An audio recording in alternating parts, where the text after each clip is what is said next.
Because we're going to be in Albany, is where we're staying.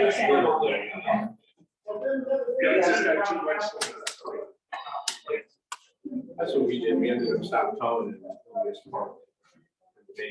so. Yeah. Yeah. So,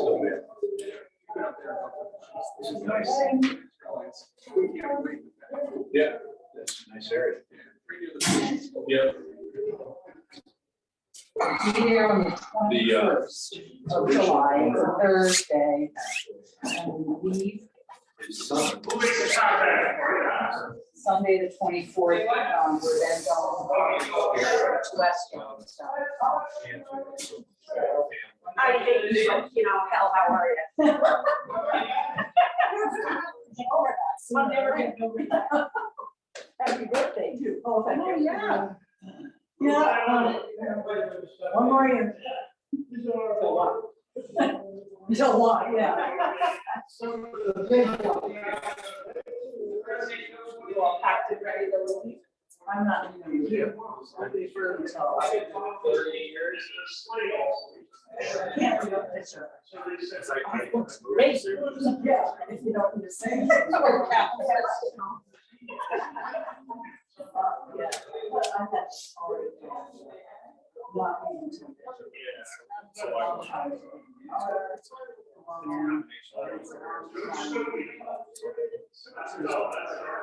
It's gonna be snow there.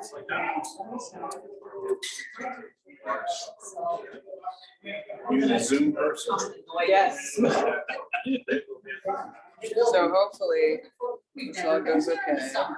Oh, yeah, I know, it's all about snow. That's right. Switching between touchscreen, not touchscreen. That's right. I know.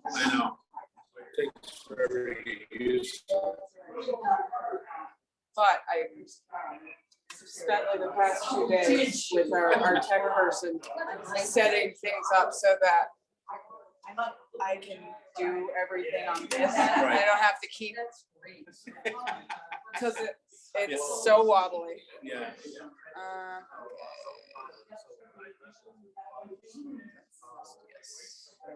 Okay.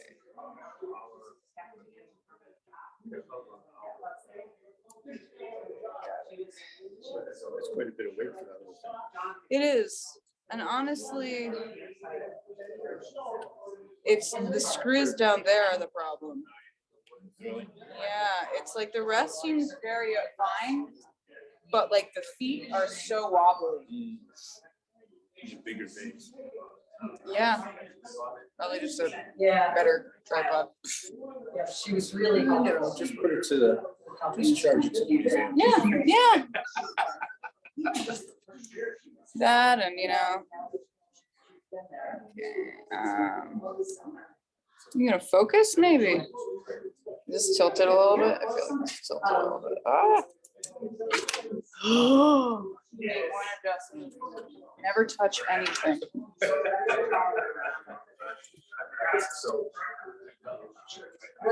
We told her we want to do a hike.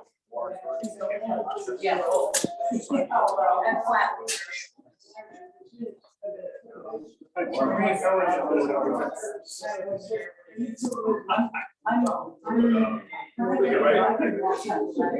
The first few weeks it feels like Steps up the stairs. it's weird. Then I can feel After a couple of weeks.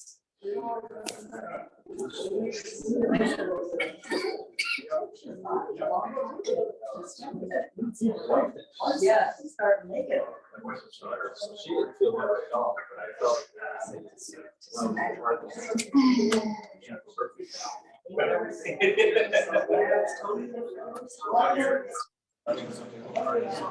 It's gonna be very. Well, right now, the airport is closed. Yeah. Until June 27th.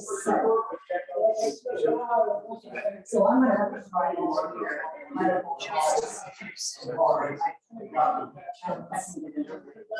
That's what I'm now. Salt Lake, that's like 4. Hey. Hi. Here.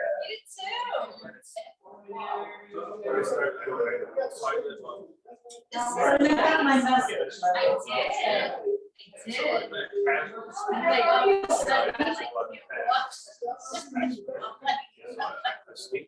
This is all that Dingle Day stuff. Oh, yeah. Oh, yeah, I'll get it. Dingus.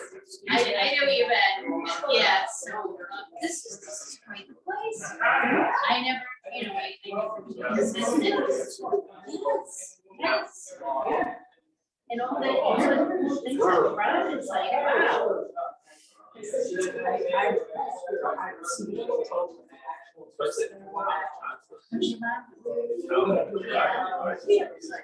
There's stuff going on there. You know, Yeah. like, I've had all enough done with. So, came into the house as well, somebody, so my mom got to me, so next to the pharmacy. There. Or out. Oh, no, that's, I already have. Yes. Was it good?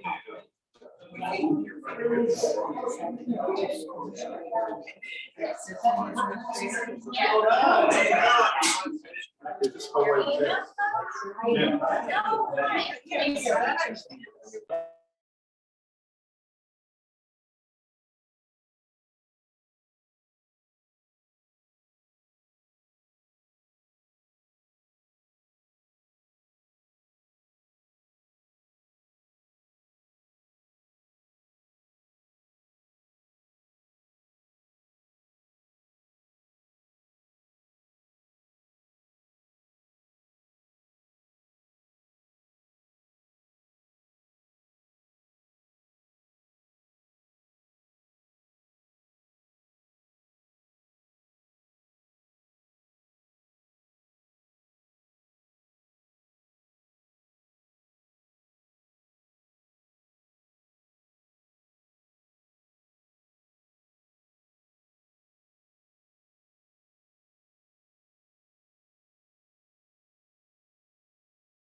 No, I wanted it. Oh, you wanted it? Yeah. No, you're so.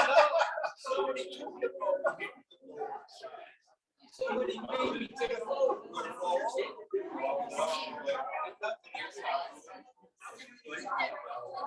I'm gonna have to take my phone back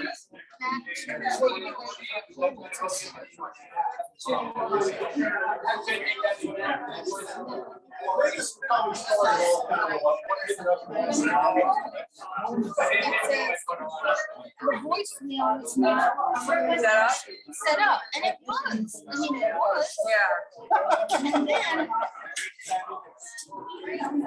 Everybody, can we sit down, please?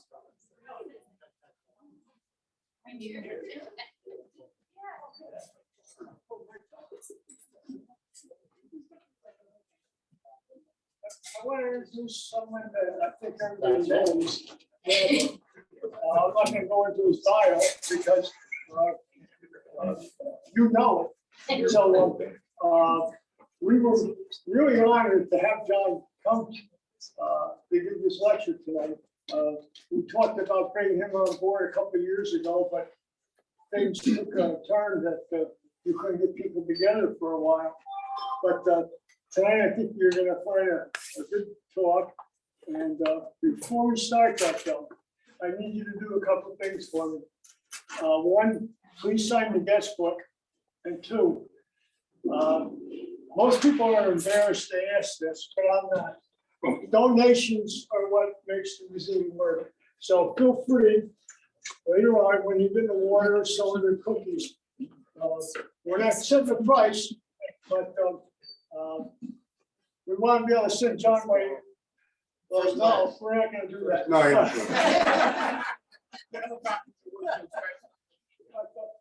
We're gonna have several more programs this year coming up, and hopefully you'll stay tuned and we'll come back. One of the big things that we're working on is the John Harvey Fireboat organization. The architect that owns this building is a super fire buff. And I say that with all love for the guy. And he was mentioning fire, and he wants to see it.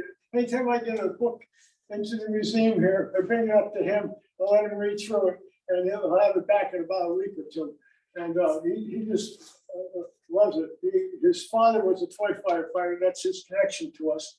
But he's also a member of the John Harvey Fireboat Association down in New York. So we're hoping to be able to have that up here maybe sometime in September. So I'd love to see as many faces here at that time. I'm going to let John start because that's not, you're not here to listen to me. So John Poletis, welcome aboard. Thank you.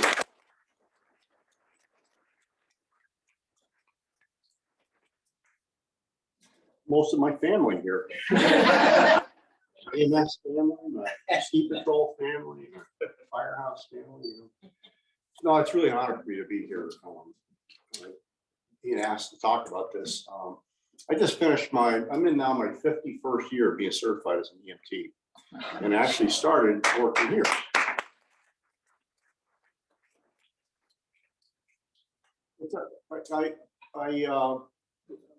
There was an incredible history, which when I heard that there's going to be a firefighters museum for here in Albany, I just thought, wow, that's just an amazing thing. And I came down here a few weeks ago because I hadn't been here. I heard about it. And I looked in the window, kind of peek inside so I could get a chance to look at everything. But a lot of you here live this, and you have people. Some of you are retired from this and live this whole thing.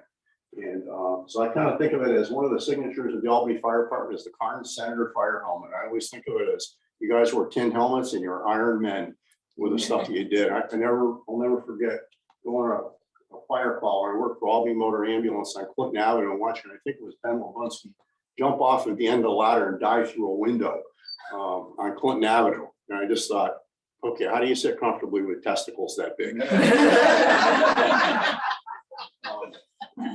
Okay, I realize I have to keep it, you know, it has to be G-rated.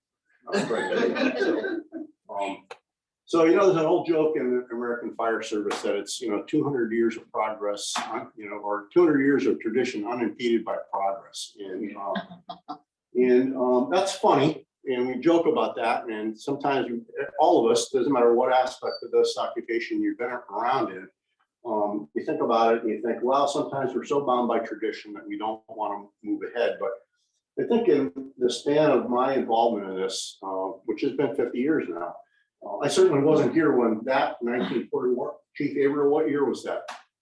41. 1941. Look at the rescue squad from 1941 and what did the rescue squad carry? The answer is not a lot. No, not a lot, but somehow they managed to effect rescues of the day, of which there were many. And then if you look at what the rescue squad looks like today, and you think about the evolution of the American Fire Service here in Albany, and this is a reflection across the country that, fire service today is no longer just about suppressing fires. It's obviously it's the first name, right? The fire department.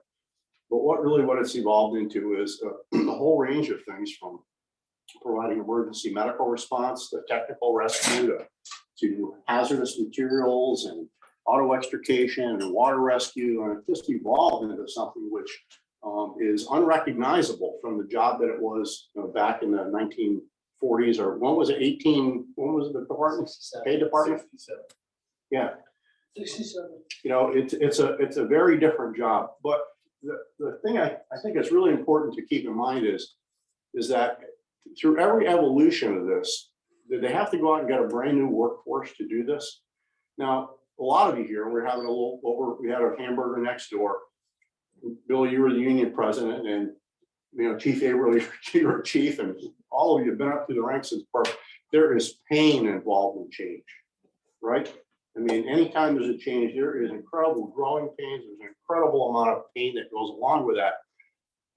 But every step along the way, the department evolves, trains, gets smarter, goes on runs, makes mistakes, learns how to do things better, and the organizations all continue to grow into what it is today.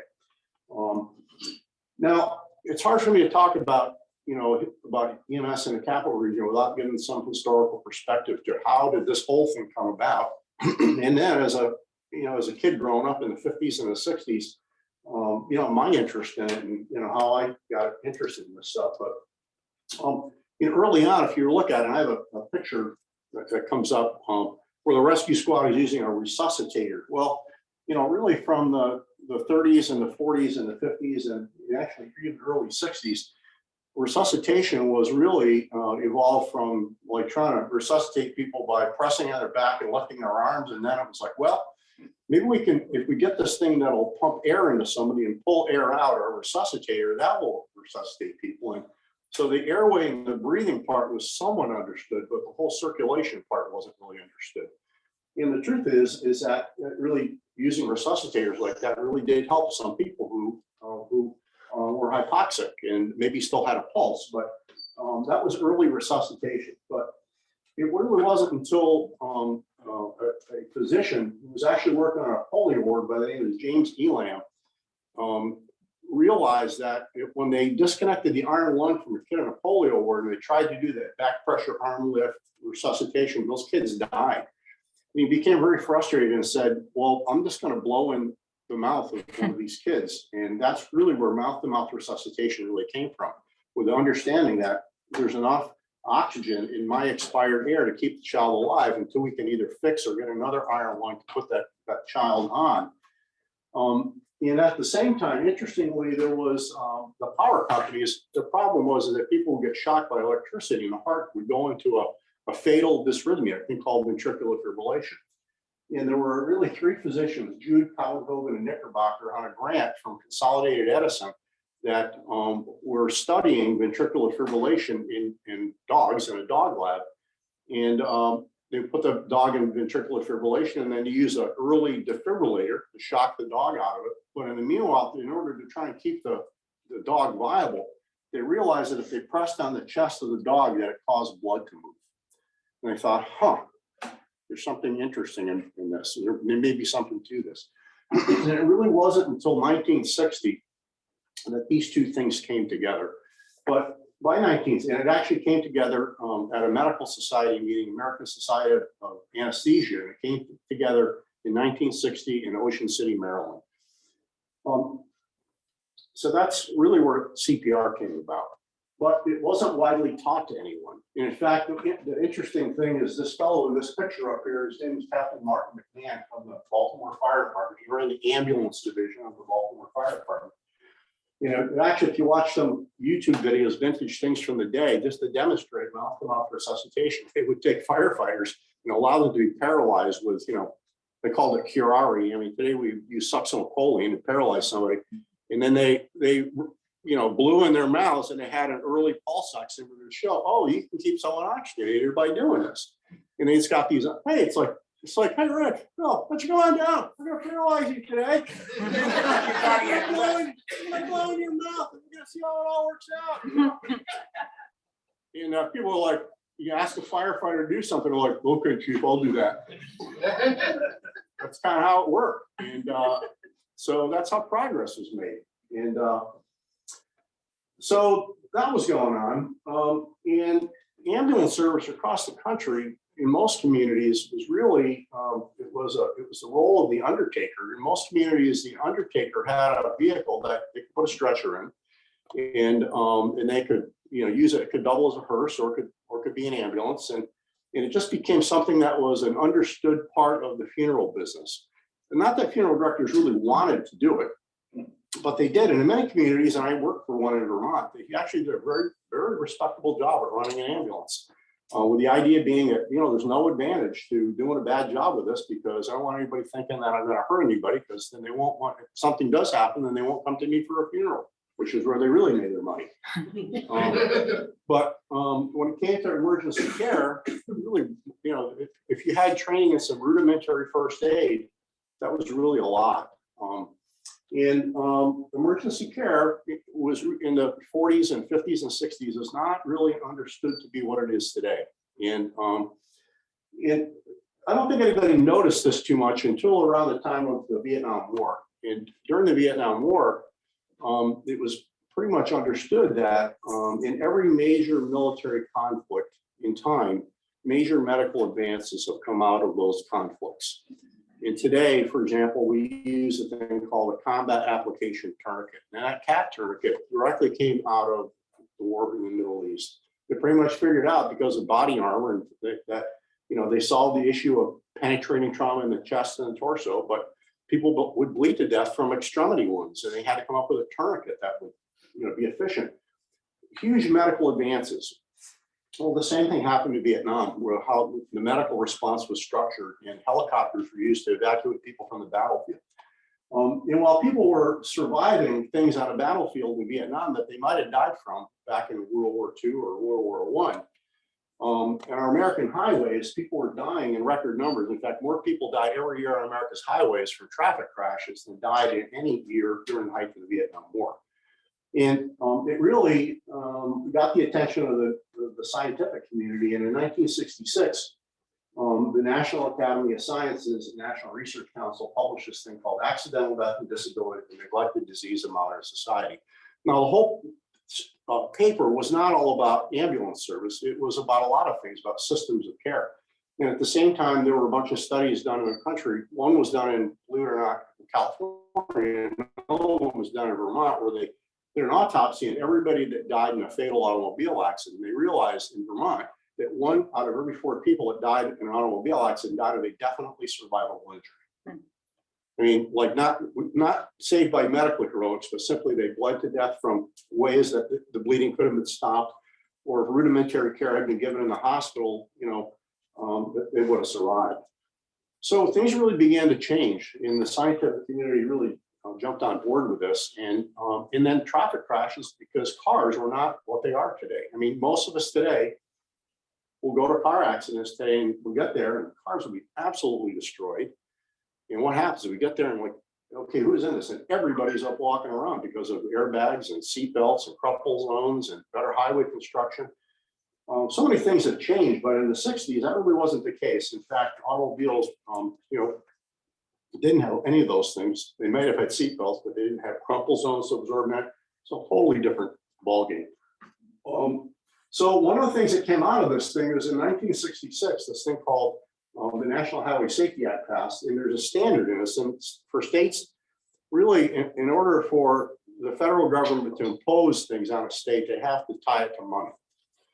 It's like the federal Medicare program. If you want something, if the feds want you to do something, they tie it to the Medicare program, right? Well, the same thing is true with this, and that they tied improved ambulance services to highway standard number 11. So in other words, to get money to fix highways, build interstate highways, all types of any of that, they had to address ambulance service in the state, and it was standard number 11. It required every state in the country to establish some office to be the lead agency for emergency medical services. And every state was a little bit different.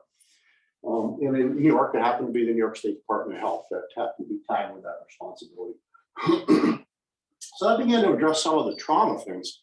And at the time, the acme of the training that someone could get would be Red Cross standard first aid, which was 8 hours, and Red Cross advanced first aid, which was 16 hours. Now, as ski patrollers, we had to have both standard and advanced first aid and went through those courses, 26 hours of it. We thought we were just a bomb. I mean, we just thought, oh my God, look at all this knowledge. How could we possibly learn any more than this? It didn't really occur to most of us that, you know, like a lot of us, you're nodding your heads like you all went through the same stuff. It's like, I'm gonna find out we didn't know anything. Well, we knew a few things, but we really certainly didn't know enough. There was another individual who was an orthopedic surgeon from a small resort town in Wisconsin, Minoka, Wisconsin. His name was Dr. Deke Farrington. We took a keen interest in this, and really within the American Academy of Orthopedic Surgeons, really stirred the pot. And he wrote this paper, which I have, if anybody's interested, I'll be glad to send it to you. It's called Death in a Ditch. It's about care of the injured at the accident scene. And the first description of the use of the backboard was really described by Deke Farrington, but it was never designed to have people immobilized to it like we had used in later years. It was really designed to be used as an extrication device. That was an interesting fact. But so that really began the American Academy of Orthopedic Surgeons' interest in emergency medical services. And I'll tell you, when I moved from here, went to college in Vermont, the orthopedists that were in town, if we didn't split something properly, or even if we did, they would say, "Hey, come on, let's go to X-ray. Let's look at that. Come on to the cast room with me. Come on, hey, want to go to the operating room with me?" And they just loved us. They loved people who provided first aid and emergency care because they realized they had a dog in this fight. I think that's important to keep in mind, because a lot of the things that we're going to talk about next really are a result of physicians who, like a lot of you here, I know in this fire department, the Albany Fire Department, you went to paramedic school and you went through all this training, and I know the restriction. There's certainly a lot more calls, and certainly things were changing. And well, it was like that for the doctors too. And imagine they had a medical degree and a medical license on the line. And there were physicians that just stood up and said, "No, we need to do this," and put their reputations and the medical licenses and put their money where their mouth was. Well, at the same time all of that was going on, there was a cardiologist by the name of Frank Cantridge, who, from Belfast, Northern Ireland. He started this thing called the Mobile Coronary Care Unit. The Mobile Coronary Care Unit was a physician and nurses from the Belfast hospital who would go out in the community when they got a call for somebody who was having a heart attack. Oh, thank you. Well, someone's having a heart attack. And they saved quite a few people because they had an early defibrillator. And the first defibrillator that he had weighed, actually, he said it was 70 kilograms or 150 pounds. So they would go in the community with this defibrillator and, a physician and nurse trained in coronary care. And they began to save patients. And this really wouldn't have been noticed very much, except that they published the results of this in the Lancet, which is an international publication, medical publication. And that really piqued the curiosity of physicians really around the world, and specifically quite a few in this country. And there are direct ties to here, which we'll get to in just a second. what happened was that once he published that, I think in 1967 in the Lancet, there were projects around the country, and one was in the University of Washington. This fellow by the name of Dr. Leonard Cobb, who started the mobile coronary care unit, and they actually trained. They realized when Dr. Cobb got together with Fire Chief Gordon Vickery, they realized, Seattle Fire Department was always responding to resuscitator calls and always did first aid, and we have stations around the city which can get to places very quickly. What a perfect model for trying to save people. So their first thing they did was they put this mobile coronary care unit on the street, which they actually preserved it, and they have a name for it in Seattle. They call it Moby Pig. Oscar Mayer. Yeah, well, that's officially called by the Seattle Medical Paramedics Moby Pig. And they started a medical model for training paramedics, which has endured today. And I think they do a lot of things right, and the rest of us in the country don't do it as well. One of the things that they've done with this is that in order to become one of those paramedics, it is a big freaking deal. They're paid well, and it is a big deal. They're treated like medical residents, and we could talk the whole evening just about that. Once somebody becomes a Seattle Fire Department paramedic, they don't leave it. They don't want to get off of it because it's a huge promotional thing, and they are very good. And I've had a chance when I was on the committee on accreditation. I had a chance to referee that paramedic program, and I've had a chance to visit Seattle a couple of times and do ride-alongs with them. And literally, when talking to them, it's like you're talking to an emergency medicine resident. You know, works at Albany Med. That's kind of what you're talking to. They're very good. Stay tuned on Seattle because there's an Albany connection in Seattle.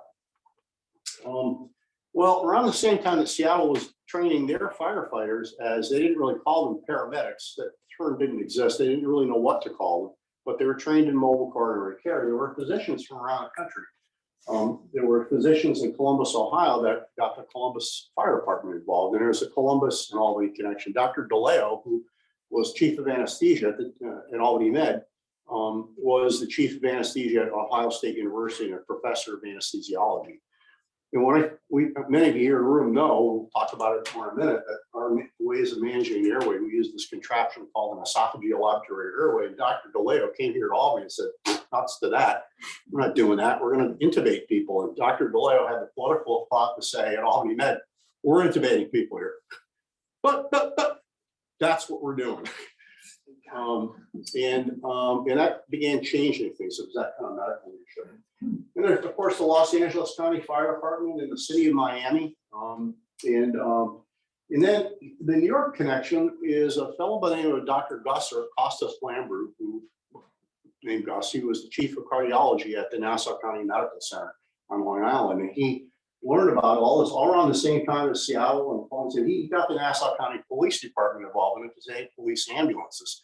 And he put defibrillators out on the police ambulances, and they were talking about this. It was being reported in the newspaper and in medical publications around 1968 or 1969.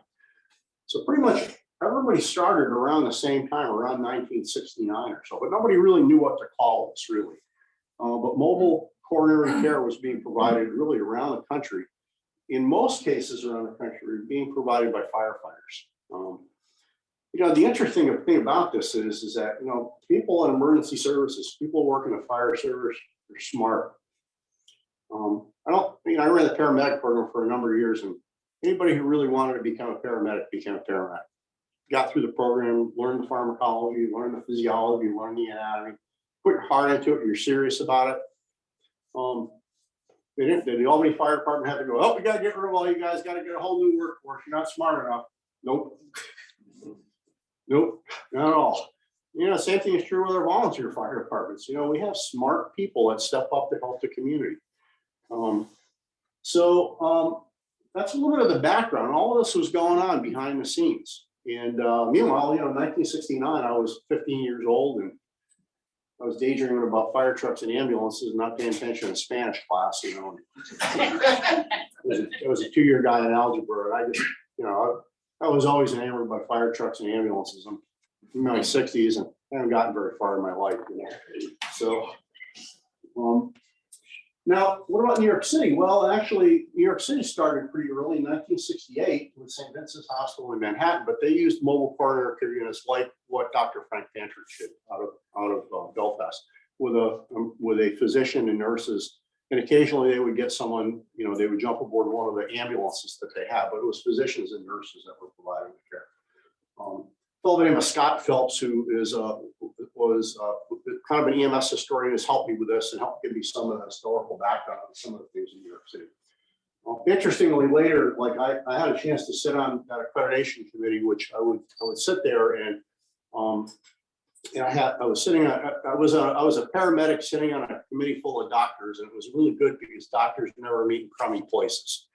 And I was being, my trip was being covered by the National Registry of EMTs, but the best part was, oh my God, it was a heck of a lot of work doing accreditation of paramedic programs. But I'm sitting there with cardiologists, and I'm sitting there with people who were the fathers of American ACLS. And I was on a committee with Dr. Jim Atkins who was from Parkland, was in the emergency department when JFK came in, and he was a medical director for the city of Dallas. And Gus Lambert, who went to Maine, and I would be sitting there, we'd go out to dinner, and I would just ask one question and then shut up and listen. And like every time we go out to eat was like, I'm sitting there listening, it's like, you're listening to the gods talk, and they were just super knowledgeable. But the interesting thing is, all these docs who got these things going, they're all just really regular, normal people. And I think Ruth would attest to that. Came to some of those meetings, we just sit there and listen to cardiologists and trauma surgeons and people talking. They'd be just as interested in what we were doing as paramedics and firefighters and the things that we were doing. In fact, a lot of them wish they could have done that, because it certainly was a lot more fun. Well, what about upstate New York? Albany area was not the first. Actually, in Elmira, New York, which was the home of American LaFrance Fire Apparatus, we should all have a moment of silence for our heads, because no more. But there was an ambulance service called Irway Ambulance, and there was a cardiologist there in Elmira who again took an interest in this and said, "Who can do this?" Well, Irway Ambulance could do this, and he worked with Irway Ambulance, and I had a chance to go down and give a couple of registry exams down there years ago. And there were some people that actually were there, went through those early, they didn't really have a name for it, but went through those paramedic classes, that's what we called it today. And they were being taught how to intubate in like 1968, 1969. And they went operational in 1970. And they're a long tenured paramedic service in New York State. Now, locally, Dr. Westney passed away in 2012. Dr. Westney was a Quaker. He was raised as a Quaker from Pennsylvania, and he was going to get drafted. So as a Quaker, being nonviolent, he decided that he would go in the Navy and he would become a corpsman. And I don't know if many of you know this, but the Marine Corps is part of the Navy, and the Marine Corps does not have a medical detachment. So specially trained corpsmen, Navy corpsmen, are assigned to Marines. It's Navy corpsmen provide all the medical care, pre-hospital care for the U.S. Marines. And Dr. Westney went in 1941. It was a Navy corpsman in the Pacific. And if you watch some of the things, there was a parallel series to Band of Brothers, but it was the whole movement of the Marines throughout the South Pacific. Dr. Westney was in the thick of that. He came home from that, obviously being profoundly affected, but also realizing that, things can be done to save people. He got out, used the GI Bill, and went to school at New York Medical College down in Westchester, where he met Grace Jorgensen, who he ended up marrying. And Dr. Jorgensen, her family owned Bellevue Maternity Hospital. So, of course, he came back to the Albany area and set up a medical practice called Latham Medical Group, which sits now where the Chipotle is at the corner of Route 7 and Wayne Road. And he was just appalled by what he saw, because part of his training also as a physician, they would send, he did his internships, they did rotating internships, and he did his rotating internships And the interns were on ambulances in New York City all the time. And he said, he was just appalled by what he saw. Like, oh my God, we can do better than this. You know, this is awful. I mean, how people are treated. People are dying. We're just not doing anything for them. And that really became his life's work. You know, while he had Latham Medical Group and he brought in a bunch of physicians, he had like 6 doctors with him. You know, it really was, you know, it was really a ruse so he could do all this EMS stuff. And he was visionary. I mean, many of you in the room have known Dr. Westney or sat through one of Dr. Westney's talks on, you know, emergency childbirth, where he put a turtleneck on and he'd have somebody come up and go, pull the turtleneck over your head and he goes, okay, it's like this, you know. He would go, what's it like? Well, it's like, and Doc Westney just had a way of describing things. It's like, how is it for a woman? It's, well, it's like driving a Volkswagen with the doors open. You know? Many of you in the room know what I'm talking about and sat through, you know, Frank Wickham, Paul Fink, you know, all of you were original Dr. Westney classes, and it really became his mission. So he got very involved in doing training. And when the whole EMT thing came about and the state started having classes, he, of course, got involved in helping to organize them. In his community that he lived in his medical practice in, was in Colony, it was in Latham. So that was his initial impact. But his vision for what this should become was much bigger than Latham. And if you knew Dr. Westney, you know that, he pursued things doggedly until he got it done. But it was never about him. It was always about, you know, what was the right thing for the community. Now, I graduated from high school in 1971. I got interested in first aid. Actually, I was in scouting, you know, and I had first aid in scouting and worked at Camp Saratoga. And I was always interested. My dad was a volunteer firefighter, helped start the volunteer fire department in Saratoga County, and pedal my bike down to the firehouse. My dad would go to drills. I was always interested in this stuff. In fact, anybody who knows me from childhood will tell you, yeah, he was just always interested in it, you know. And like I said, I haven't gotten very far. So I was on the ski patrol at Willard Mountain, and there were patrollers there. Ed Augustine, one of them, who was kind of like my ski patrol mentor, Augie, who was very funny. He also, really, come on, John, these women are bending over, putting their skis on. Let's watch them. You know?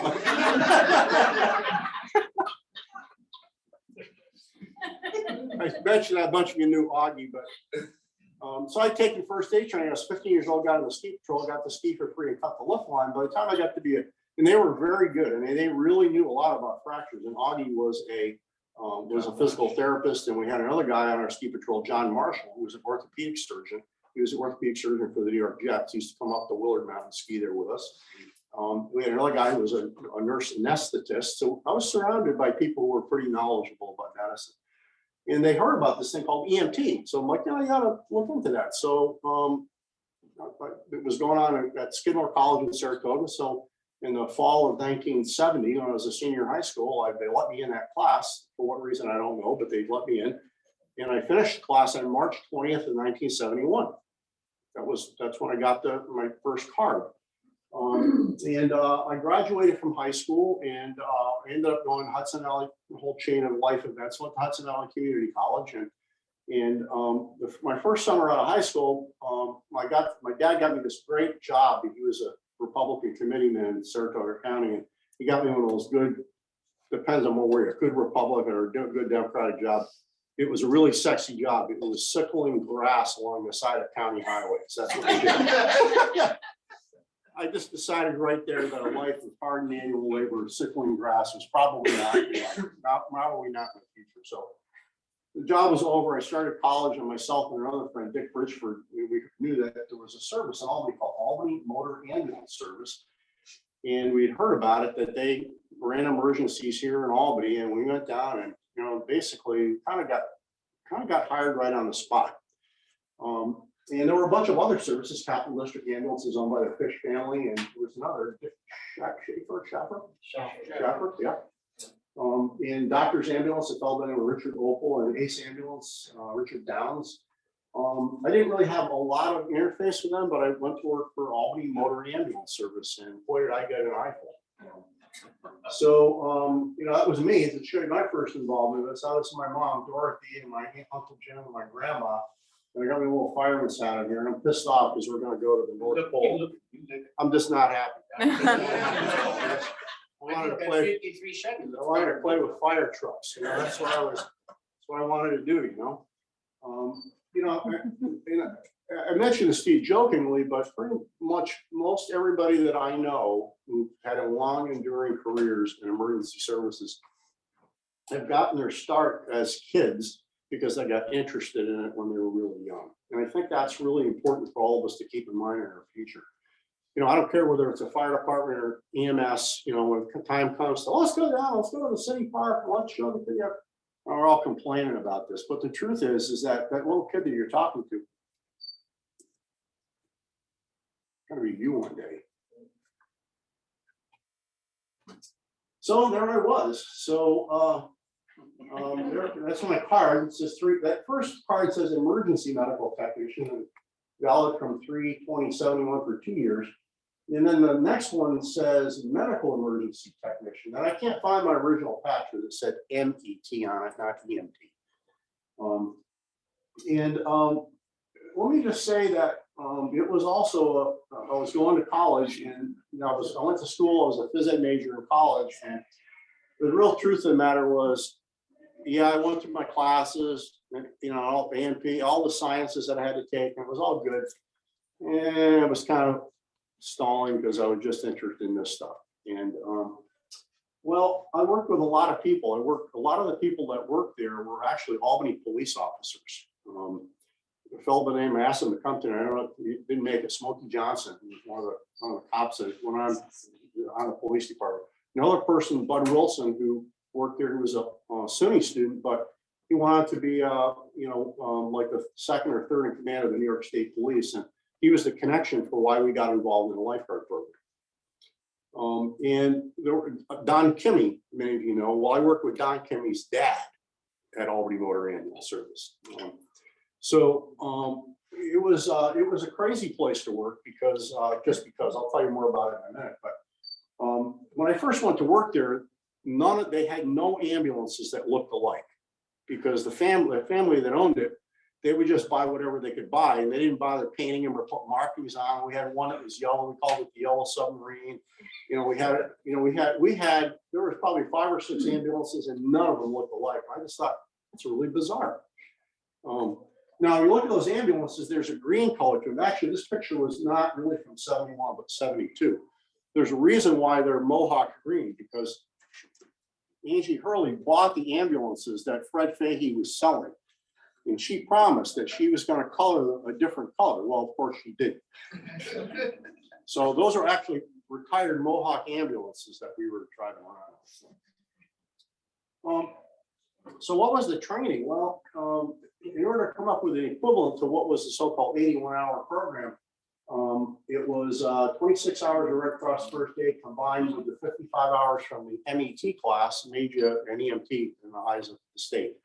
Eventually that began to change, and it was really, we used this little pamphlet, which is doing CPR using adjuncts like a BBM and suction and airways. And then there was a little book called Emergency Care, which was actually published by the American College of Surgeons. And of course that first aid book. And it really wasn't until, you know, later that we had a legit EMT book later in 1971, long after I'd finished the class. So yeah, there were those 2 Mohawk ambulances. We were at 166 Lancaster Street, and we made the princely sum of $1.85 an hour. So we go out, and things were crazy. So other people I worked with there, Bob Overmeyer, who was a lifelong friend, you know, Battalion Chief Overmeyer. The funniest story I can tell you, we had this ambulance that's in the front of 604, and it's a 1968 Superior, and we were driving on State Street. Obie and I picked up sandwiches, and we're driving on State Street. And all of a sudden, we just bam! The ambulance screeches to a halt in the middle of the street. Like, oh, what just happened here? So Obie gets out of the ambulance, looks on it, up, A-frame busted, A-frame broken in half. It was in the middle of the street. So typical Obie fashion, we had the police radios in all the ambulances, and we had a backbone in this little room, which was an 8x10 room, which was everything. That was your kitchen, the bedroom, the office, it was everything. And, you know, and Obi got in the ring and said, well, you better send somebody for a tow. And we just sat on the street corner in typical Bob Overmeyer fashion and ate the submarine sandwich. So I can tell you a lot of funny stories about Bob Overmeyer. He was you know, Obi. Okay, there was one. So we were up this tavern across from Bleecker State. I think it was called the Albany Tavern, I think we're at. So we went up there and we were just really intoxicated and the fight broke out. We were like, no, we're out of here. So we ran out the back door. The police came and Obi, you know, he was like 6'2" or 6'3". There was a tree that was 5 feet tall. So Obi climbed up in the tree. So his head was in the bushes, but the rest of Obi was hanging out of it, you know. And so when the Albany cops got there and said, what are you doing there? And Obi goes, I'm hiding. We proceeded to beat him up with a nightstick before he fell out of the tree. And, you know, I mean, it's crazy. So, you know, by the way, when you weren't running ambulance calls, you had to park cars because it was a parking garage. You think I'm kidding? I'm serious. We park cars. That's what we did. Have limos, did he rent limos? Not at that point. They could barely put gas in the ambulances at that point. At some point before that, they probably did. But when I worked there, it was pretty humble operation. I mean, you know, it was not good. But I worked with a lot of other people. This fellow in the center, Jack Tansky, just recently passed away. And on the right, a fellow named John Scavo, who went on to the Waterville Police Department, retired from there. And his son is involved in, you know, emergency services. And, you know, it's like the funny thing about this business, and I just want to emphasize this, that, you know, we have these rivalries between paid and volunteer, private ambulance companies and public services. In this business, we just change uniforms.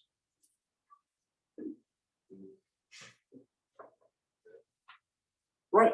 In this business, we just change uniforms. And that we should, in life, I guess we shouldn't judge anyone, but if we are to judge people, we should judge people about their heart, their capabilities, what they want to do. Because in our line of work, whether you're a volunteer firefighter today, you're probably going to be, you might be a paid for a career firefighter tomorrow. That we have a manpower pipeline, and the manpower pipeline across the country and in New York State is people put their toe in the water in their community and go, this is pretty cool. And they decide to hump. And maybe I get a job working for Mohawk or somebody. And then the thing is, well, I'm going to take the exam for this place. And that is part of our manpower pipeline. We have to acknowledge and embrace that. And the same thing is true. There's a rivalry between career and volunteer departments. And, you know, I understand it all, you know, but the reality is that we just change uniforms. And a volunteer yesterday is a farm. It's the single A, double A, or triple A farm team for a blank department. That's what it is.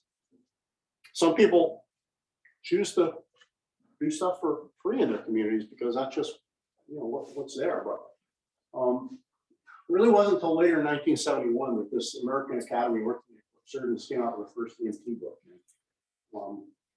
And then, as much as I love working on the ambulance, everyone said to me, this is a really fun thing to do, kid. There ain't no future in this. Forget about it. Good experience, finish college, get your degree in teaching, go be a phys ed teacher.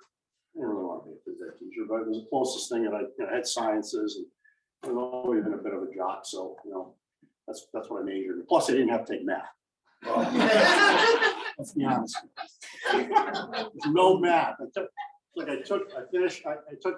got a Regents diploma from high school. I had to take geometry. I'm like, okay, that's it. I'm done. I don't take math as a major. Sciences, I'm okay with. Math, not so much. So, but the pilot for the TV show Emergency was on January 15th, 1972. It was a pilot thing called the Wedworth Townsend Act. It was all about how that came about. And when that came on, I will tell you that it was a little bit like a lightning bolt for a lot of us in the country. Because up to this point, people said, no, there's no future in this, move on. You know, but, you know, this ambulance, EMS, they ain't going anyplace until that moment. Then we all looked at it and said, oh, there's a career in this. And I can do both. I can respond to emergencies as a firefighter, and I can also do medicine. And I can do both of these things. Also, I'll be honest with you. I've been involved in the fire service as long as I've been involved in EMS, and many of you in the room know that. I don't walk around waving a flag about it. It's a talk about it a lot. And I love the fire service. But I will tell you that the first time as an EMT, responding to a call where you actually legitimately save somebody's life, I would see that we would do that with regularity.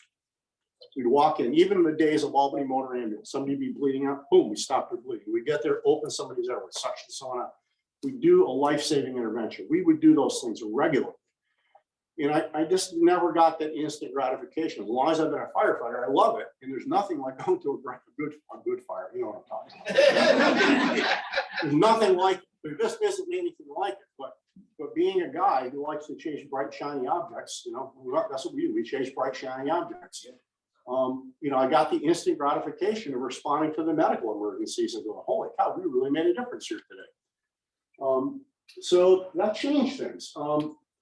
You know, a month or so after that, I was out on a date and with my girlfriend at the time, and I heard on the radio in WPTR there was a plane crash in Albany. So I did what everybody else in the Capital Region did, except I went to the Albany Motor Ambulance headquarters on 166 Lancaster Street, where other people had gone there who I worked with, and we all grabbed ambulances and you know, we were probably an hour into it at this point, and pretty much we couldn't get within blocks of this thing. There really wasn't much to be done. Everybody had been transported pretty quickly, but really who laid their lives on the line were the Albany firefighters. And Chief Haverhill, I know you can add a lot to this, but had their lives on the lines where that cockpit was, the house was, the basement was filled with jet fuel. I mean, it was really dangerous and it could have really had a really bad outcome. But it had another outcome, which was Dr. Wesley just became even more committed to having an emergency system that would really work across the region, realizing that when something bad happens, it's not just any one community, but we come together. In December 1972, the first EMS magazine, I actually own that copy. That's the first edition of EMS magazine.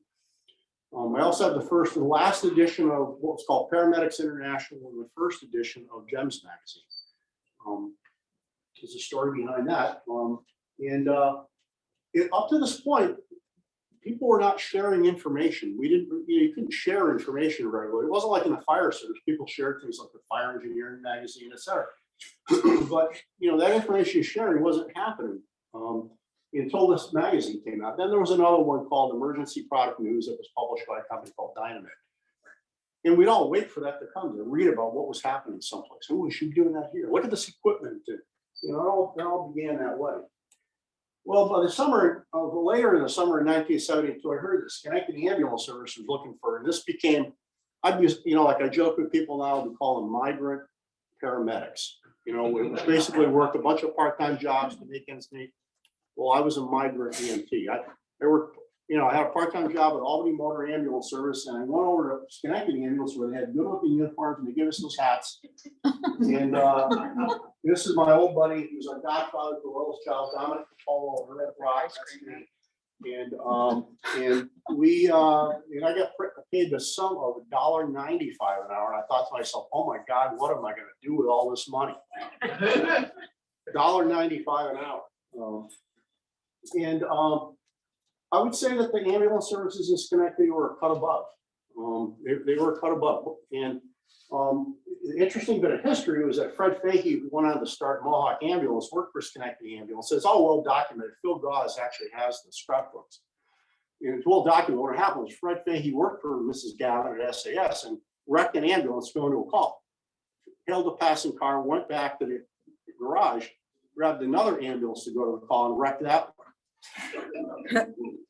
Mrs. Gavin freed him up for other career opportunities. So not to be deterred by that, he just said, I'm going to start an ambulance service. Mohawk Ambulance Service was born. Wow. That's how Mohawk Ambulance Service started. I'll tell you more about that in a few minutes. So it was a crazy time. It was a time of, this is a fellow from Sunday, it's Joe Barbagallo, right? This is at Washington and Quail in summer of 1972, a T-bone collision, which was as fatal then as it is today. And the guys from the rescue squad got the door off the car, and I was in the car, and they, we worked to try and resuscitate this girl who was fatally injured, and it was kind of actually I totally lost track of that picture, and that picture's on the wall of a bar someplace here in Albany. Somebody took that picture of that and sent that to me and said, "Is that you?" Yeah, that's me, but I'm that baby face kid. A couple of years after that, I grew a mustache, so I look older. Because nobody thought I was really old enough to be doing this. My hair was kind of long, you know, and so they used to call me the hippie when I worked on the ambulance there, because my hair was a little on the long side by today's standards. So I realize we're talking about the Capital District, in particular the Albany County, but you can't really talk about this without talking about Fred Fahey, because Fred Fahey was also a visionary. And he was the kind of person that whatever the latest thing was, he wanted to be doing. EMT training, well, he was the person in Schenectady County that that decided we're going to run EMT classes. You know what, my company, we're going to be on the forefront of this, and we're going to have the best equipment. And I'm going to tell you flat out, they had the best equipment. They had the best ambulances, whatever the latest equipment was for the day, they had it. And it was the best. And we all wanted to work there because they had the best of everything. And also, Fred was a bit of a wild man. You know, he was, you know, you've heard the stories, right? But he was a good guy. But he was just kind of a, you know, he was a hard charging, you know, he tragically died in a snowmobiling accident. And then, you know, his spouse ran it for a number of years and sold it to the McPartland family. And, you know, Mohawk has been a dominant service in the capital region for, you know, 50 years. And it all really started because of Fred Fahey and setting that standard for that. And that they are here today and they provide high quality service. And, you know, we look at services, but when you look around New York State today, I would tell anybody that Mohawk is without many peers in New York State in terms of what they're doing, how they do it, the integrity of their company, how they go about conducting business. We're all critical of each other. We all like to find fault. But I'm going to tell you, when you look around New York State, you compare Mohawk to everybody else. I'm going to tell you, they're without peers. They're a good company. And they're a partner. They're a complete partner in running emergency services, you know. So, but there's another person. When I was working there, a fellow by the name of Barry Bashkoff was a college student at SUNY Albany, and he worked for Ray Fish at Capital District. And I would run into Barry, you know, Ray Fish had, and that family that owned the service did a lot of transfer work. And I saw Barry, used to see him regularly coming in and out of St. Peter's. And he was campaigning to start a student-run ambulance service at SUNY Albany, and he did. This is a little newspaper article about how, you know, the companies in the area were against them starting as they look at it as competition. But there's something really instructive about this also, that those student-run ambulance services from around the state and in the Albany area have brought a lot of people into emergency services. I'm going to mention Billy Hummel's name here in a minute. That's where Billy Hummel started. Got his EMT training there. Billy Hummel was a student at at SUNY Albany, and was one of the founding members of the 5 Quad ambulance. And, you know, in the world of, you know, Malcolm Gladwell has a book. Which one is it? It's not Blink. It's the, what's the other one, Malcolm? Thinking fast and slow. No. Anyway, in Malcolm Gladwell's, you know, lexicon, he would call Barry a connector, because Barry was a person who connected a lot of people. He started a company right out of college after 5 Quad got going, and he started a company called Emergent Care Products, which at the time in the 70s was one of the few companies that actually had a catalog for selling things. And, you know, it was like the information hub. You go there and hang out and talk to Barry, and he was, Barry Bashkoff was one of the funniest human beings on earth. He was just incredibly funny, and boy, could he spin a yarn. Right? There's a lot of things that can be said. I see Paul nodding. I know where your mind is going right now. We're not going there. Okay? He can spin a yarn, but Barry was connected and a catalyst for a lot of things happening. He also, after SUNY Albany, he ran the Albany County EMT class, which trained EMTs all around Albany County. And they used the Nemo Academy for quite a long time, and a lot of people went through that training program. First time I ever met Kevin Crozier. Kevin Crozier was in an Albany County EMT class. They got from Barry. You know, we can just go down the list of, you know, we're you know, all these connections that people have. His other baby was also Spec Medical. Oh yes, yeah. Well, he brought paramedics to Clifton Park Avenue. Yeah. Well, and it was pure salesmanship, because the other thing that has to be said about this at the time, this whole notion of people doing advanced things like sticking needles in people was not popular. I mean, really incredible opposition. In the fall of 1973, I graduated from Hudson Valley Community College, and I went to Castleton State College. It's now called Castleton University, and now it's called the Vermont State University, Castleton State College. That's where I went to college. I went there, and I went to work for this funeral home that ran an ambulance service that had like high caliber equipment, and really expected us to do a good job and let us hang out at the hospitals and learn everything we could from the doctors and the nurses. And it was very unique because we covered 13 townships, and we brought all of the patients to one place, Rutland Hospital. And it was the heydays of really bad car accidents. I mean, really bad car accidents. So I just can't, I could just, it sounds like I'm spinning yarn. Dave Newton, who's now one of the deputy chiefs.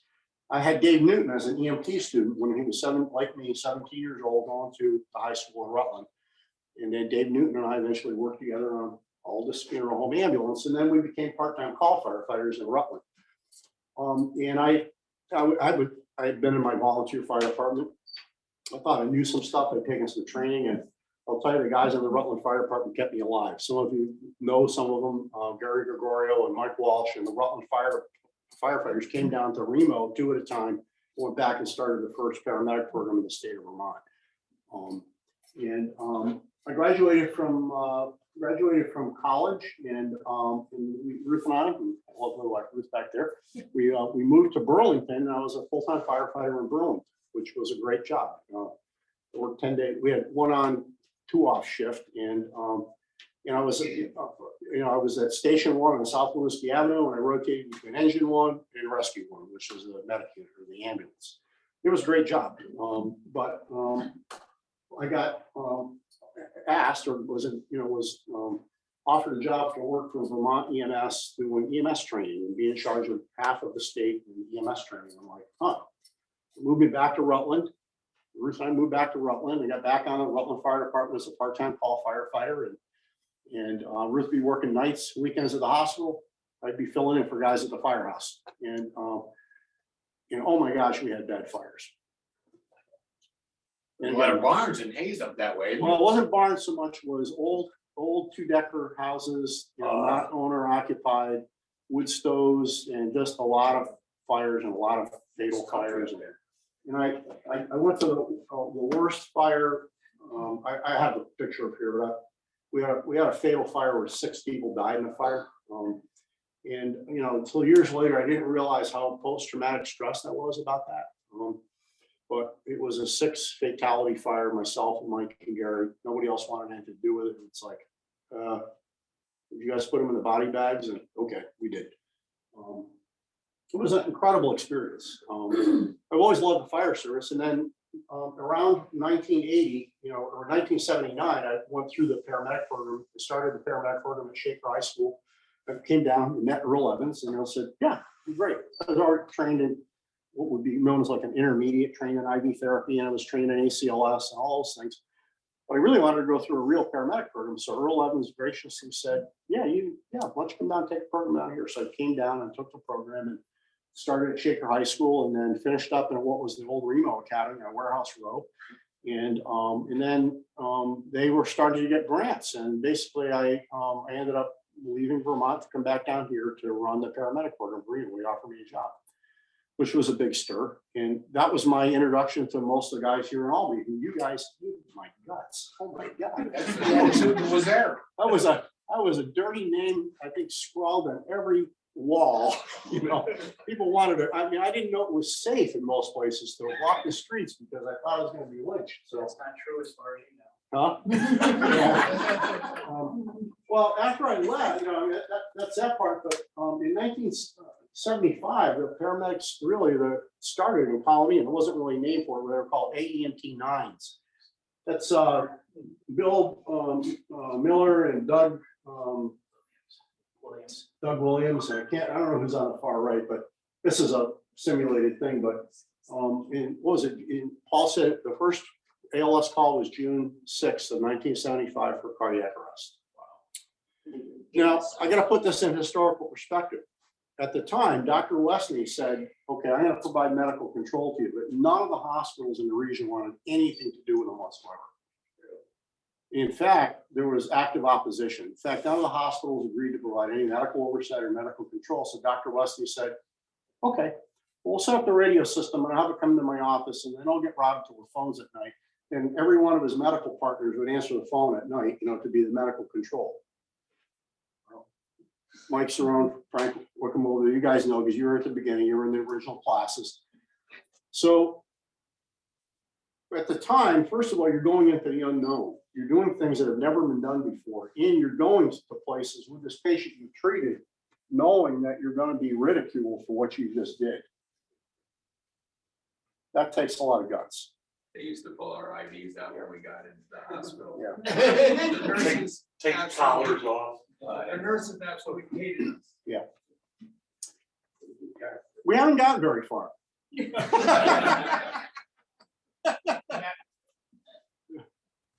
John, you want to take a break for 10 minutes or so?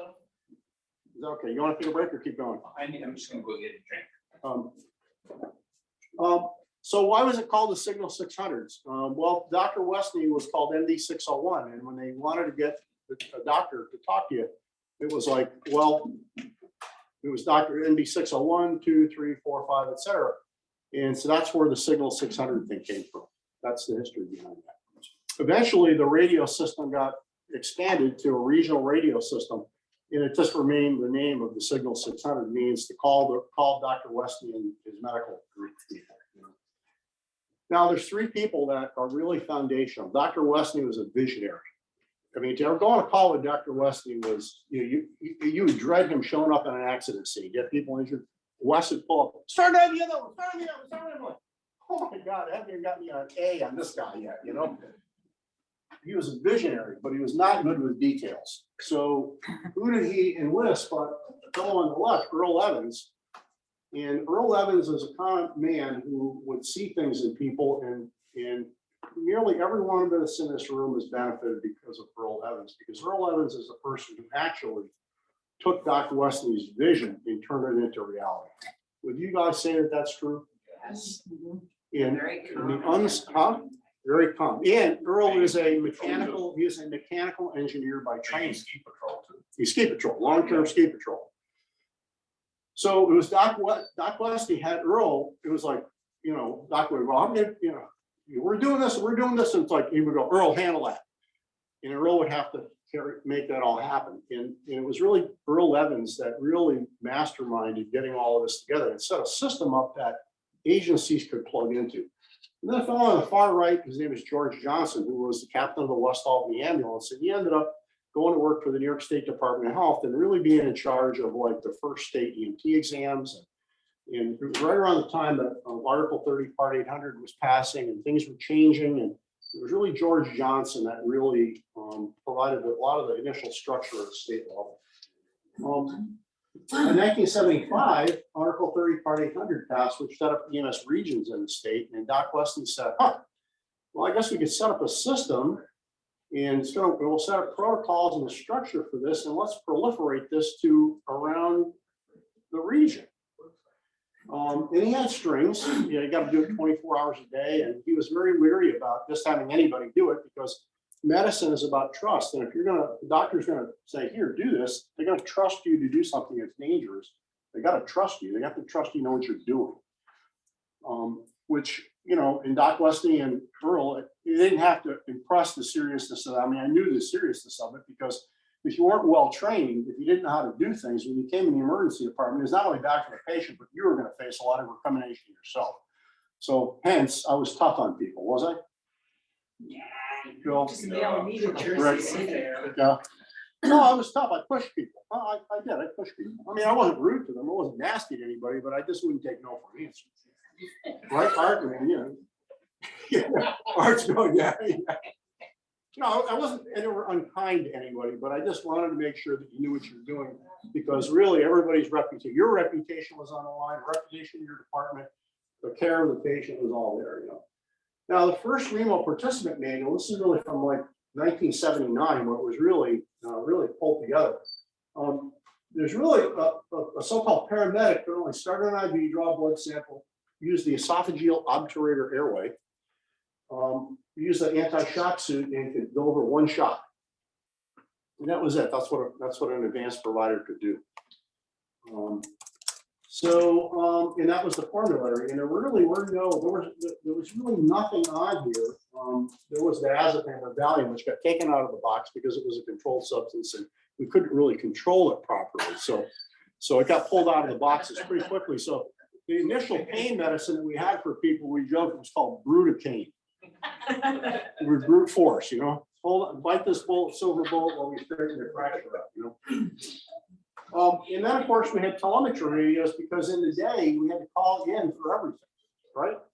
We had to call in for everything, and we had to do a patient presentation, and then, you know, they would have to tell you what medication. Because the truth of the matter was everybody knew what they were supposed to do, but this had to be there for everyone would just trust what we were going to do. So now I had a chance. I only said he was going to be here tonight with Ann Hummel. Ann Teeter was her maiden name. What he explained to me was that Mayor Corning, I didn't know this, had a close friend who was in Seattle, had a sudden cardiac arrest, and was saved by the medical and paramedics. And he came back and said, why can't we do that here in Albany? It was really Mayor Corning that there was highway safety money. He convinced people in governor's traffic safety to fund EMS demonstration projects. And 3 big EMS demonstration projects that funded: City of Albany, City of Troy, City of Schenectady. And that really was the beginning of this whole thing, of this odyssey that we now call emergency medical care and paramedics. It was all just interesting up to that point. And so now, as I talked to Billy, I remember the detail. I think that's Pat Hines on the left as a probationary firefighter. He's captain of the squad now, right? But Billy was on the department. Chief Averill, how long was he on the department? 3 months when Chief Fitzmaurice asked him. Yeah, he was on the squad with me. You know, and basically said, look, you train EMTs, you know something about this, you kind of run this grant thing. He basically talked to Billy, said, you know, it was all this collaboration. I called Chief Nash in Troy, they had all these things laid out. I called Tom Tootie in Schenectady, and there was all this collaboration between the 3 departments that helped build that. There's a similarity between the squad trucks. There was a similarity with the party. Everything that was being done. There was all this collaboration between the 3 departments. And as Billy explained it to me, he said, you know, people could not have been more gracious. Now I know, because I've been around, that when you're changing things, you're asking people to give up stuff.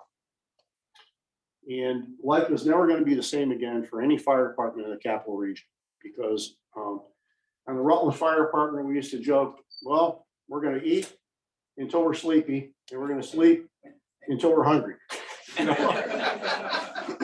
Not entirely true, but you know, I mean, you know, I had a guy that worked there who was an alcoholic who would circumnavigate the apparatus with a can of Coke with rum in it.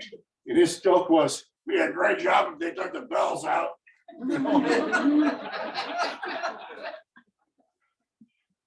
Brother Kelly, he was called. There was huge change in the office. Bill, as union president, you could talk about this for, you know, you guys that lived through this stuff.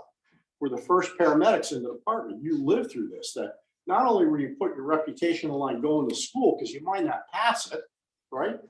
But then you had to go out, and then you had to actually do this, and people were going out on calls, you know, a heck of a lot longer, and the number of calls kept growing and growing and growing, and you know, and all of our organizations will never be the same, but in a positive way, because the impacts we made on people.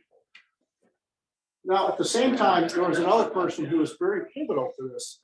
His name is Ron Baker, who was a dear friend who passed away a couple of years ago. He was one of the toughest dudes I've ever known. I mean, I'm serious. He's just a tough dude, right? I mean, all of you go, huh?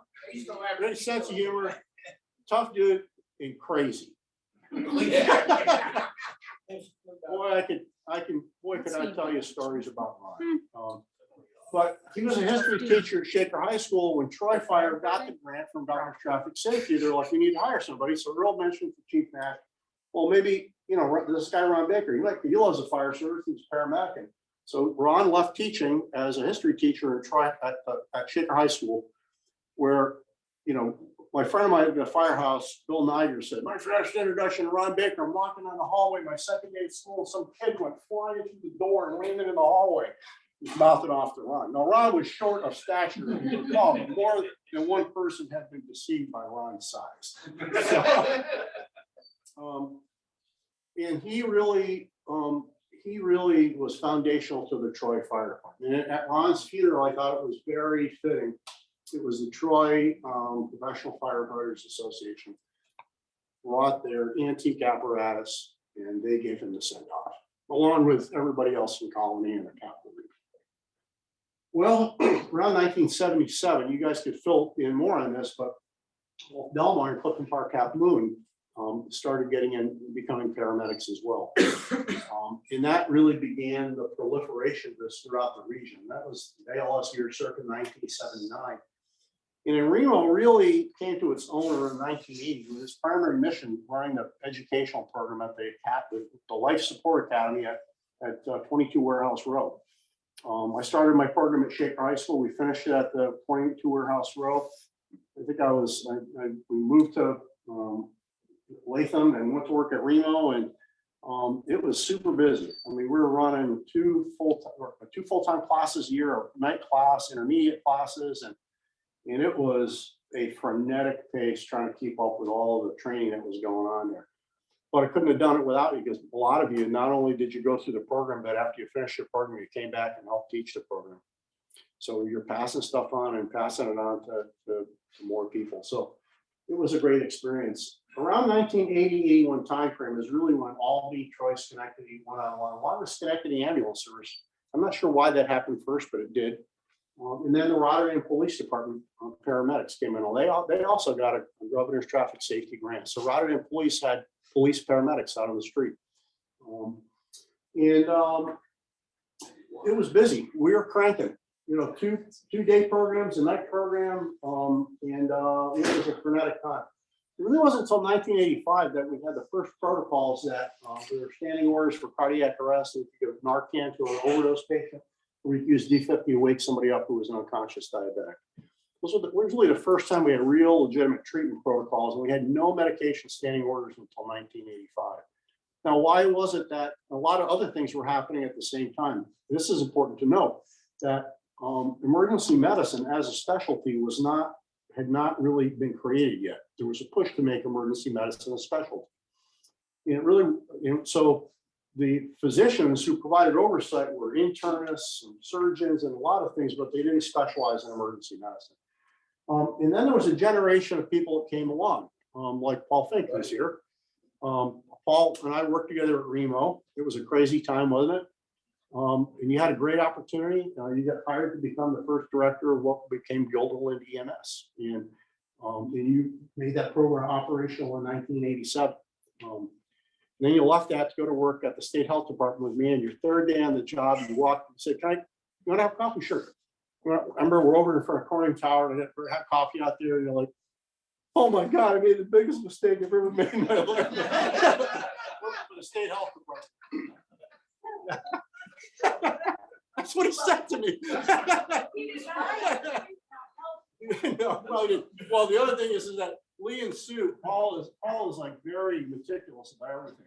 He would like sharpen his pencils and put them face up in this little pencil cup.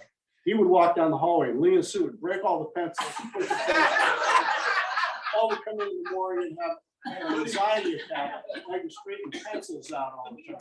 And we mixed up his paper clips too. Oh my Yeah. God. In 1986, I left Remo to go to work at the State Health Department. And a big part of that was there was a whole issue of testing in the state, which I don't have time to get into now. And I had taken the exam for senior EMS rep and was offered a job to go to work there. And I left to go to work for the New York State Department of Health. And I was kind of oversaw training and all that sort of thing. And it was a very interesting job, and I learned a lot. And Couldn't get out of there fast enough. couldn't get out of there fast enough. Colony was looking to consolidate what were the 6 rescue squads into an agency, and I threw my hat in the ring, and they hired me, and and the rest of that is history. But around 1988, we knew that Remo was not a sustainable model for having the paramedic program because it was all funded by grants. One year, in 1984, I didn't get a paycheck most of the year. right? That's true. Didn't get a paycheck. So I was basically running the paramedic program for nothing because we weren't getting paid because we had no money coming in. So it was not a sustainable model. We knew that in order for paramedicine to become a legitimate healthcare occupation and oh, by the way, everything, it's hard to, pay scales, everything, when this becomes a legitimate occupation, healthcare occupation, it becomes respected. That's good for everybody. And we need to get this out of the back of a non-educational, it needs to be in a community college. This is what Hudson Valley Community College does. There's one of the leaders in the state for allied health education. So we worked really hard. I was at the state health department. I worked with Earl and Doc, and we worked hard to get it into Hudson Valley Community College. They had growing pains like everything else, but they do an excellent job with their paramedic education. And then years later, Poletis came online with their program. By 1989, there wasn't really a substantial change in our protocols in terms of what we were doing. That was the year Colin EMS started. And we became operational in the summer of 1989. And we actually started, we were the first authorized agency to carry narcotics. Oh my God, that was In painful. 1992, huh? Yeah, yeah. And then in 1993, we started the lifeguard program. And I will tell you that that's, at the time, Bud Wilson was the major in charge of Troop G. And he actually knew Fred Field, the town supervisor, and he knew me. And so you guys are paramedics, we got helicopters. We're supposed to do emergency medical response to helicopters. Why don't we get together and do something? So we all had lunch. And Fred loved that stuff. And he was like, yeah, let's do this helicopter thing. No, he did. He was an amazing town supervisor. Just an amazing, best boss I ever had. I mean, seriously, he was so good. He was one of those bosses that you didn't want to mess anything up because you didn't want to let him down. That's how good he was. So that's how the lifeguard program came into existence. And I will tell you that in my career, that was probably was one of my career highlights here, because we did more high-risk rescue in crazy places that, Paul and bunch of you here know, we just did amazing rescue. But it was like, as Charlie Brown would say, peeing your pants in a dark suit makes you feel good and warm all over, but nobody noticed it. Because you'd be in the middle of the woods someplace and somebody to take a picture of what just happened. What just happened? And, right? I mean, we just did some amazing rescue. And it was a feather in our cap that the state police, another interesting thing, Bruce Arnold, who was the first deputy commissioner of the state police, went to high school with my brother, Tim.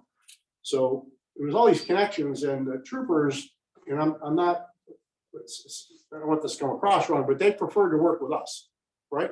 Because they knew that we were capable, we could do the job. So they got us involved in everything. Everything that happened that was a big thing, they got us involved, which I'm really proud of. So, well, by 1991, actually morphine was in the protocol, but we didn't have it until about 1992.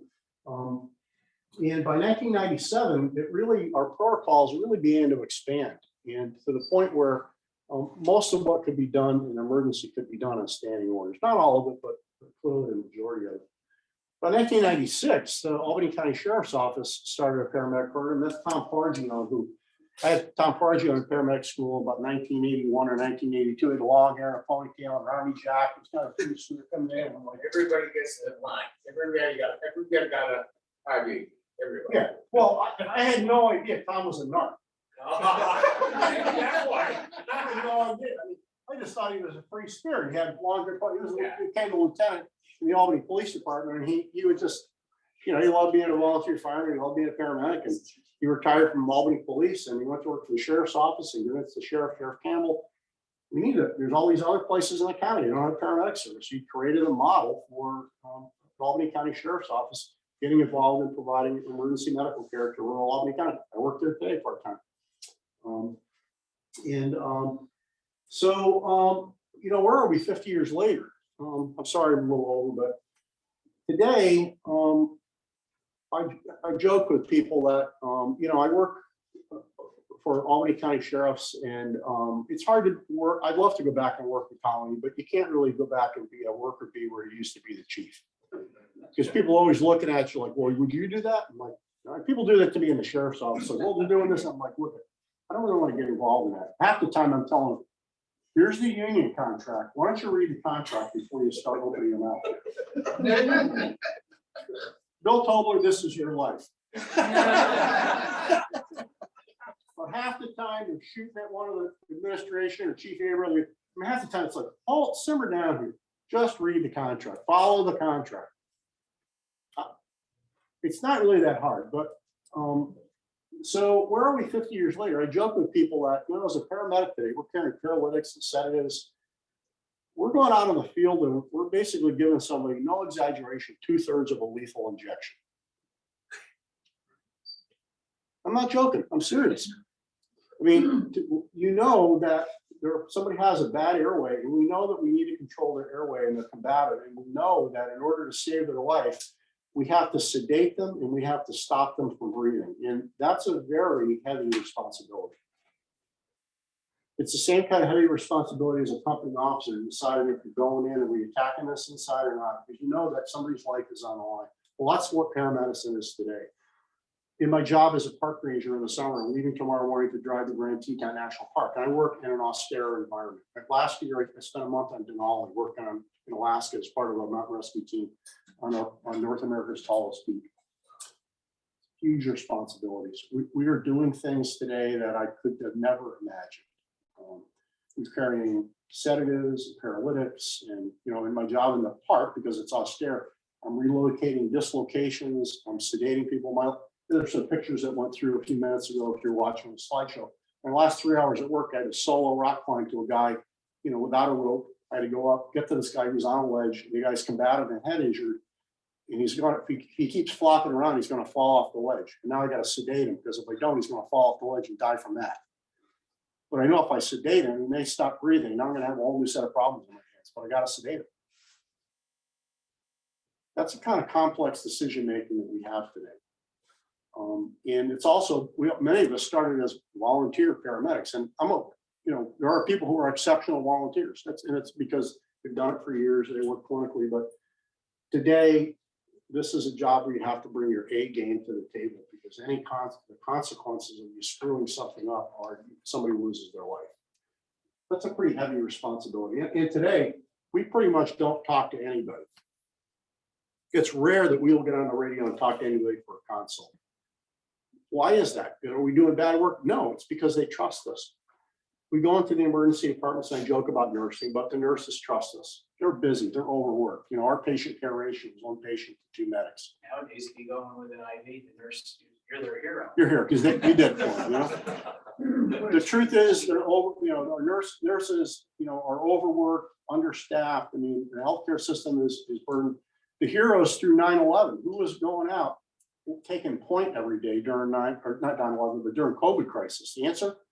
It was the EMTs and paramedics of Albany Fire Department, Albany, County Sheriff's Office, Mohawk Ambulance, Colony, everybody throughout the region was out taking point, walking into somebody's house. There's a potentially fatal disease, and you don't know, am I going to get this? How is this transmitted? And here we are. We went to work during all of this.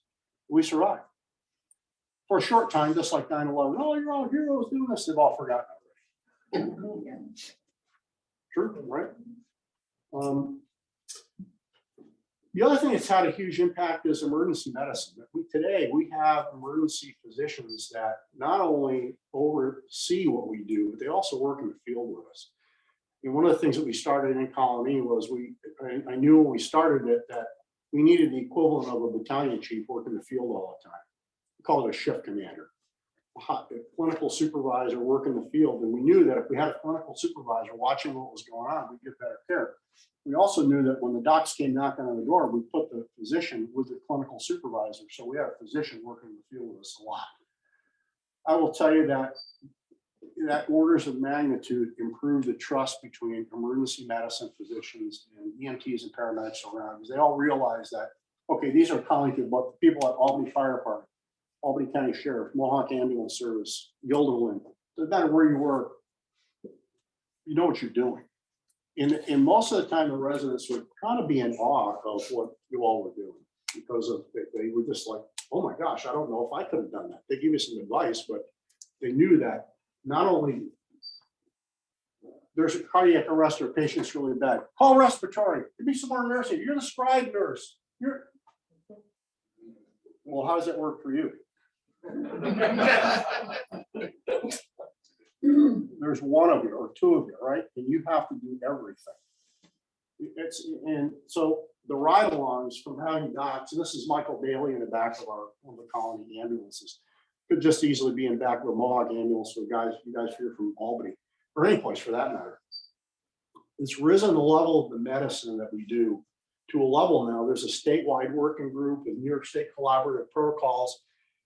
So many things have changed for the better. And I have people say, oh, this is a dead end job. And I'm like, just like I say to the comment, oh, the fire service is 200 years of tradition, 200 years of tradition, unmarked by progress. Where have you been? Where have you been? Have you been asleep this whole time? This job is much more complex than it's ever been. We didn't have to get a new workforce for it because people who do this are smart. So what do we have today? Well, there's people who are certified as flight paramedics, flight medicine, certified in critical care medicine, tactical medicine, community paramedicine. I will tell you that if you are a person who likes the fire service and you like EMS, which I hope you like both, because if you want to get in the fire service, you better like EMS, because that's a good part of what your job is. If you're like, oh, I'm just here to fight fires, okay, this ain't the job for you. You better like people. You better like the human condition. The human condition is we go out, people are having the worst days of their life. Sometimes we really go save their life, but 95% of the time we go clean somebody up, help keep them warm, help get them comfortable. We take them where they need to go. You have to have satisfaction in that. That's a big part of our job. Yeah, we do save lives. There are so many opportunities today. I never would have imagined when I started in 1971, I'd be climbing Denali as a medic on a National Park Service rescue team. And I'd be rescuing somebody from, I don't know, 16,500 feet and doing a 3,000-foot litter lower to 14,000 feet. Then I'd have to take care of the man for 5 days. Yeah. And breathe. Huh? And breathe. Yeah, and breathe. And then there was that pooping in a can thing. I think about, when you go, when it's 20 below zero, you get your pants down around your ankles and you're pooping, and all of a sudden the spindle of snow goes in your undershorts. You're like, this wasn't in the brochure. Trying to get the snow out of your undershorts and pull your pants up. It took me about a month to find my testicles. They kind of so, Didn't we train you at Willard? Yes. well, not about pooping like that. There is another thing I want to say, that during 9/11, everybody in this room, if you were involved in emergency service around 9/11, everyone was involved at some level. But what struck me was Remo, within hours of the towers hitting, phone calls were flying. What resources can we pull together? And it was really Remo that pulled together a meeting of every one of the key member organizations. And we had a meeting at Remo to start to coordinate our resources. And the one thing, we may come from different segments of emergency response, a career fire department here in Albany, a volunteer EMS service out in rural Albany County, the county sheriff's office, the town of Gilderland, Colony, Aholas, Waterloo, Green Island. Doesn't matter what segment of the emergency response network we work for, when the chips were down, the one thing that pulled us together was emergency medical services. There was no, oh, you're from a paid department, you're from a volunteer department. Everybody just pulled together and did their jobs. Seamlessly, side by side.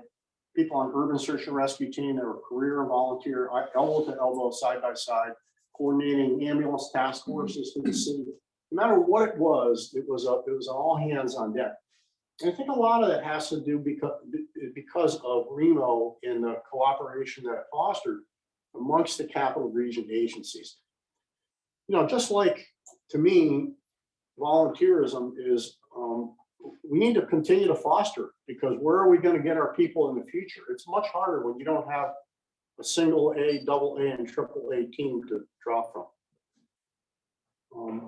So I think one of the things we have to do is we have to stop fighting about stuff and figure out ways that we can cooperate and leverage each other, because we rely upon each other. the volunteers that are out there look to the career guys and go, you know what, I really need to know what you know about how to use a set of irons. And, you know, we have all this interchange. We have this, you know, this sharing of ideas. We all stand on the shoulders of people that came before us. And I mentioned a lot of people today. You know, Dr. Westing was, both he and Earl were very, I will tell you, were very influential to me. I wouldn't be standing here because it was the two of them that said, hey, we'd like you to come and run this educational program at the academy. You want me? Doc, I just graduated from this program. No, we want you to do this. You don't have to teach it, you just have to run it. Okay. The truth was I was becoming a new paramedic myself in Colony. You know, I had experience, I'd done some stuff, but I was learning to do it like everybody else. And we all grown up with this together. But we all stand on the shoulders of those people. Now, there's two chiefs in the capital region, Eric McMahon and Joe Greger, are both paramedics. That's remarkable. When you look at people who have gone up through the ranks in organizations, it's people who have grown up with emergency medical services and have grown up in this era that has been evolving for the last 50 years. Where is our occupation going? I think, you know, as we continue on, we have a lot of, particularly in the field of EMS, we have a lot of agencies that are not sustainable, that are small, that can't sustain themselves by themselves. And I think consolidations will be inevitable. Not unlike what happened to hospitals between the 30s and the 40s and the 50s, where hospital systems consolidated. It's inevitable. It will have to happen. It will be somebody tell them they have to do it, and they're going to have to figure it out themselves. I have people say all the time, well, the pay for all this thing sucks. Hold on. Okay, the pay could always be better. But the truth of the matter is people are retiring from this occupation. If you are smart, get your education, test for a department, get in a municipal retirement system. We have paramedic, firefighters, and paramedics for Bill Little and Colony retire from this with decent retirements. I think we should all be proud of that. That's where we're headed. I think we have a long ways to go, and I think our occupation is going to continue to evolve. That's another whole presentation. And for me, I volunteered to work last March. Ruth said, why are you working a Saturday for the county? You get out of seniority. You don't do it because March 20th, it's my 50th anniversary. Excuse me. So here I am at Albany Med with my arm against the ambulance, and 50 years before that, I had my arm against the Cadillac.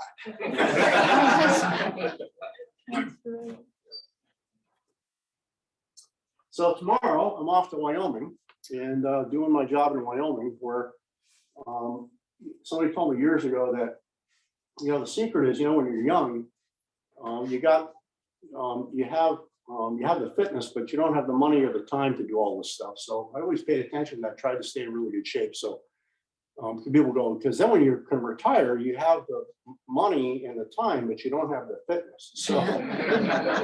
So I worked really hard to be fit, and my job has me hiking and climbing in the backcountry. And Ruth will tell you, I love being a ranger. It's a great job. It's a culmination of everything I've ever done. I get to be and it's funny because I work with some really badass dudes. I mean, they're really, like incredible climbers and doing crazy things. And it's really funny because I'm only there as a seasonal, but I'm the captain of the structural engine. And all the law enforcement rangers have to be qualified as structural firefighters. It's hysterical. We got a fire. And, I'm the captain of the engine. Look up, tip, back up, okay? And I'm like, they're like, oh my God. And we'll be driving out by the airport, and be a car on fire, be a balloon up. They're like, and these guys, these total badass dudes, are like, oh my God, what am I gonna do? I'm like, it's gonna be fine. It's gonna be fine. We're gonna get the pump in gear, we're gonna pull the line, we're gonna put your back on, we're gonna put water. I get to do a little of everything, and I just revel in it. It's a great experience. I work with amazing people with great attitudes, and we're all pretty fit. And our daughter Katie is working as a ranger there this summer as well. She got her start date for May 9th, so you'll see me this summer. I'll post on Facebook. There's a bunch of mountains that she hasn't climbed that she wants to go climb with her dad. So this is a work day for me. It's the north base of the Grand Teton. Behind it, I haven't disclosed what my summer goal is this year. My summer mountaineering connector, we can call it Cathedral Traverse, which is Go up Tiamat, over Mount Owen, down to the gun site notch and climb the right ridge line of the Grand. So that's my summer project called the Cathedral Tours. We'll have to sleep, we'll be sleeping overnight, just to where that notch is, and we'll bivouac on the floor. That's what a retired guy does. I'm too rested. Thank you very much. I'm sorry I went 34 minutes over. And I just honor that you'll be here.